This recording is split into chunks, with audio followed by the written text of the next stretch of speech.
se discutió extensamente acerca del fantasma. El ministro de los Estados Unidos estaba, como era natural, un poco ofendido viendo que su ofrecimiento no había sido aceptado. No quisiera en modo alguno injuriar personalmente al fantasma, dijo, y reconozco que, dada la larga duración de su estancia en la casa, no era nada cortés tirarle una almohada a la cabeza. Siento tener que decir que esta observación tan justa provocó una explosión de risa en los gemelos.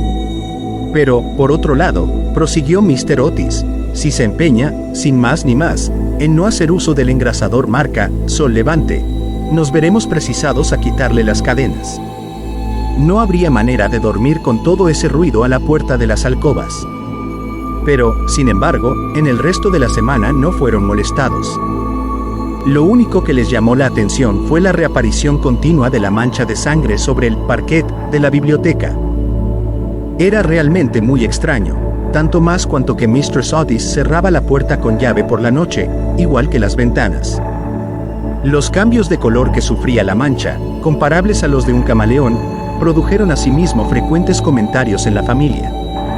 Una mañana era de un rojo oscuro, casi violáceo, otras veces era vermellón, luego, de un púrpura espléndido, y un día, cuando bajaron a rezar, según los ritos sencillos de la Libre Iglesia Episcopal Reformada de América, la encontraron de un hermoso verde esmeralda. Como era natural, estos cambios caleidoscópicos divirtieron grandemente a la reunión y hacen apuestas todas las noches con entera tranquilidad. La única persona que no tomó parte en la broma fue la joven Virginia. Por razones ignoradas, sentíase siempre impresionada ante la mancha de sangre, y estuvo a punto de llorar la mañana que apareció verde esmeralda. El fantasma hizo su aparición el domingo por la noche.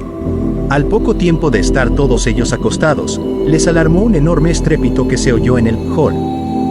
Bajaron apresuradamente, y se encontraron con que una armadura completa se había desprendido de su soporte, cayendo sobre las losas. Cerca de allí, sentado en un sillón de alto respaldo, el fantasma de Canterville se restregaba las rodillas, con una expresión de agudo dolor sobre su rostro. Los gemelos, que se habían provisto de sus cañas de majuelos, le lanzaron inmediatamente 2 huesos, con esa seguridad de puntería que solo se adquiere a fuerza de largos y pacientes ejercicios sobre el profesor de caligrafía. Mientras tanto, el ministro de los Estados Unidos mantenía al fantasma bajo la amenaza de su revólver, y, conforme a la etiqueta californiana, le instaba a levantar los brazos. El fantasma se alzó bruscamente, lanzando un grito de furor salvaje, y se disipó en medio de ellos, como una niebla, apagando de paso la vela de Washington Otis y dejándolos a todos en la mayor oscuridad. Cuando llegó a lo alto de la escalera, una vez dueño de sí, se decidió a lanzar su célebre repique de carcajadas satánicas. Contaba la gente que aquello hizo encanecer en una sola noche el peluquín de Lord Raker, y que no necesitaron más de 3 sucesivas amas de gobierno para decidirse dimitir, antes de terminar el primer mes en su cargo. Por consiguiente, lanzó una carcajada más horrible, despertando paulatinamente los ecos en las antiguas bóvedas. Pero, apagados estos, se abrió una puerta y apareció, vestida de azul claro, Mistress Otis. «Me temo», dijo la dama, «que esté usted indispuesto, y aquí le traigo un frasco de la tintura del Dr. Double. Si se trata de una indigestión, esto le sentará bien». El fantasma la miró con ojos llameantes de furor y se creyó en el deber de metamorfosearse en un gran perro negro. Era un truco que le había dado una reputación merecidísima, y al cual atribuía la idiotez incurable del tío de Lord Canterville, el honorable Thomas Horton. Pero un ruido de pasos que se acercaban le hizo vacilar en su cruel determinación, y se contentó con volverse un poco fosforescente. Enseguida se desvaneció, después de lanzar un gemido sepulcral, porque los gemelos iban a darle alcance. Una vez en su habitación sintióse destrozado, presa de la agitación más violenta. La ordinariez de los gemelos, el grosero materialismo de Mistress Otis, todo aquello resultaba realmente vejatorio. Pero lo que más le humillaba era no tener ya fuerzas para llevar una armadura. Contaba con hacer impresión aún en unos americanos modernos, con hacerles estremecer a la vista de un espectro acorazado, ya que no por motivos razonables, al menos por deferencia hacia su poeta nacional Longfellow, cuyas poesías, delicadas y atrayentes, habíanle ayudado con frecuencia a matar el tiempo, mientras los Canterville estaban en Londres. Además, era su propia armadura. La llevó con éxito en el torneo de Kenilworth, siendo felicitado calurosamente por la reina virgen en persona. Pero cuando quiso ponérsela quedó aplastado por completo con el peso de la enorme coraza y del yelmo de acero. Y se desplomó pesadamente sobre las losas de piedra, despellejándose las rodillas y contusionándose la muñeca derecha. Durante varios días estuvo malísimo y no pudo salir de su morada más que lo necesario para mantener en buen estado la mancha de sangre. No obstante, lo cual, a fuerza de cuidados, acabó por restablecerse y decidió hacer su tercera tentativa para aterrorizar al ministro de los Estados Unidos y a su familia. Eligió para su reaparición en escena el viernes 17 de agosto, consagrando gran parte del día a pasar revista a sus trajes. Su elección recayó al fin en un sombrero de ala levantada por un lado y caída del otro, con una pluma roja, en un sudario deshilachado por las mangas y el cuello y, por último, en un puñal mohoso. Al atardecer estalló una gran tormenta. El viento era tan fuerte que sacudía y cerraba violentamente las puertas y ventanas de la vetusta casa. Realmente aquel era el tiempo que le convenía. He aquí lo que pensaba hacer. Iría sigilosamente a la habitación de Washington Otis, le musitaría unas frases ininteligibles, quedándose al pie de la cama, y le hundiría 3 veces seguidas el puñal en la garganta, a los sones de una música apagada. Odiaba sobre todo a Washington, porque sabía perfectamente que era él quien acostumbraba quitar la famosa mancha de sangre de Canterville, empleando el limpiador incomparable de Pinkerton. Después de reducir al temerario, al despreocupado joven, entraría en la habitación que ocupaba el ministro de los Estados Unidos y su mujer. Una vez allí, colocara una mano viscosa sobre la frente de Mistress Otis, y al mismo tiempo murmuraría, con voz sorda, al oído del ministro tembloroso, los secretos terribles del osario. En cuanto a la pequeña Virginia, aún no tenía decidido nada. No lo había insultado nunca. Era bonita y cariñosa. Unos cuantos gruñidos sordos, que saliesen del armario, le parecían más que suficientes, y si no bastaban para despertarla, llegaría hasta tirarla de la puntita de la nariz con sus dedos rígidos por la parálisis. A los gemelos estaba resuelto a darles una lección. Lo primero que haría sería sentarse sobre sus pechos, con el objeto de producirles la sensación de pesadilla. Luego, aprovechando que sus camas estaban muy juntas, se alzaría en el espacio libre entre ellas, con el aspecto de un cadáver verde y frío como el hielo, hasta que se quedaran paralizados de terror. Enseguida, tirando bruscamente su sudario, daría la vuelta al dormitorio en 4 patas, como un esqueleto blanqueado por el tiempo, moviendo los ojos de sus órbitas, en su creación de Daniel el Mudo, o el esqueleto del suicida, papel en el cual hizo un gran efecto en varias ocasiones. Creía estar tan bien en este como en su otro papel de Martín el Demente o el Misterio Enmascarado. A las 10:30 oyó subir a la familia a acostarse.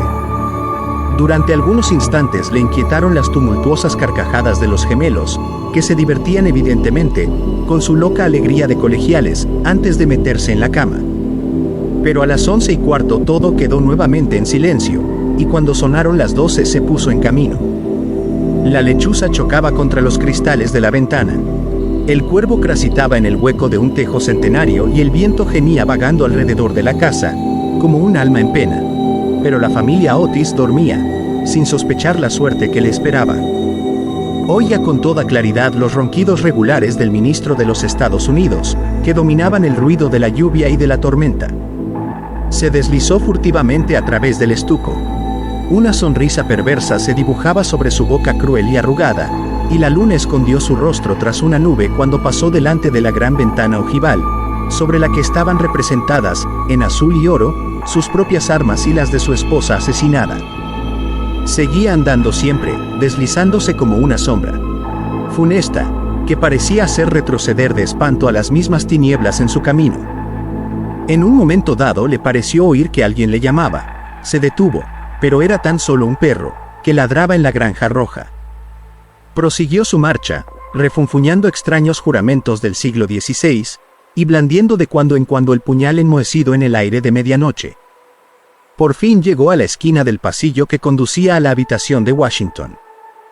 Allí hizo una breve parada. El viento agitaba en torno de su cabeza sus largos mechones grises y ceñía en pliegues grotescos y fantásticos el horror indecible del fúnebre sudario. Sonó entonces el cuarto en el reloj. Comprendió que había llegado el momento. Se dedicó una risotada y dio la vuelta a la esquina. Pero apenas lo hizo retrocedió, lanzando un gemido lastimero de terror y escondiendo su cara lívida entre sus largas manos huesosas. Frente a él había un horrible espectro, inmóvil como una estatua, monstruoso como la pesadilla de un loco. La cabeza del espectro era pelada y reluciente, su faz, redonda, carnosa y blanca. Su risa horrorosa parecía retorcer sus rasgos en una mueca eterna.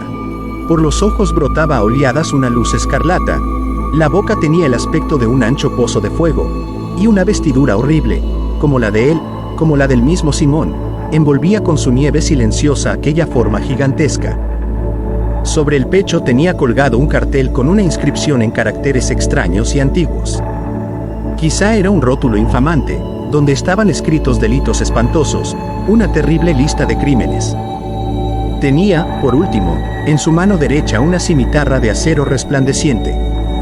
Como no había visto nunca fantasmas hasta aquel día, sintió un pánico terrible y, después de lanzar a toda prisa una segunda mirada sobre el monstruo atroz, regresó a su habitación, trompicando en el sudario que le envolvía.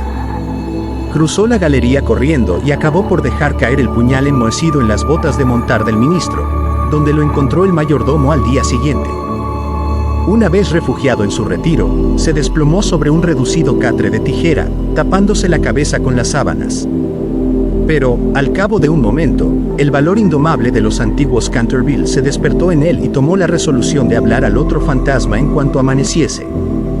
Por consiguiente, no bien el alba plateó las colinas con su contacto, volvió al sitio en que había visto por primera vez al horroroso fantasma. Pensaba que, después de todo, dos fantasmas valían más que uno solo, y que con ayuda de su nuevo amigo podría contender victoriosamente con los gemelos. Pero cuando llegó al sitio jalóse en presencia de un espectáculo terrible.